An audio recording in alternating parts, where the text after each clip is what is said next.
Le maillot jaune était décidément trop suspect. À 4 jours seulement de l'arrivée à Paris, le Danois Rasmussen a été exclu hier soir du Tour de France par sa propre équipe.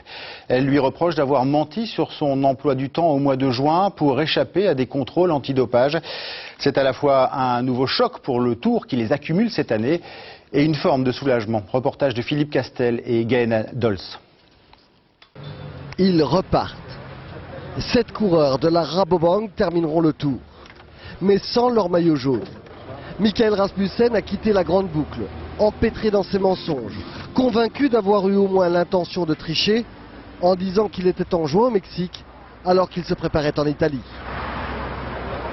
Cette information prouvait à l'évidence que Rasmussen avait menti, et menti dans un but d'échapper clairement au contrôle inopiné.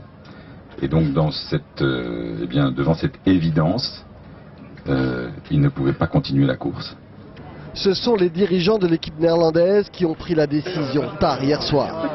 L'information s'est répandue comme une traînée de poudre, jusqu'aux gendarmes qui ont débarqué dans la nuit à l'hôtel des coureurs, sur ordre du parquet de Pau. Les gendarmes sont présents depuis une bonne partie du Tour, depuis quelques jours, suite aux événements qui sont produits. Et ils sont en liaison directe avec l'Agence française de lutte contre le dopage, et évidemment avec les principaux dirigeants qui sont en charge de la lutte contre le dopage. La dernière image officielle de Michael Rasmussen sur le Tour aura donc été celle de sa victoire sifflée sur le podium de l'Aubisque hier soir, alors que le Danois n'aurait peut-être jamais dû être sur le Tour. Des gens savaient et ils auraient dû le dire. Qui ? L'Union cycliste internationale avait évidemment tous les éléments, puisque le 29 juin, elle a envoyé un avertissement à M. Rasmussen. Un avertissement qui n'était pas une sanction, mais on a vu les dégâts que cela a causé derrière.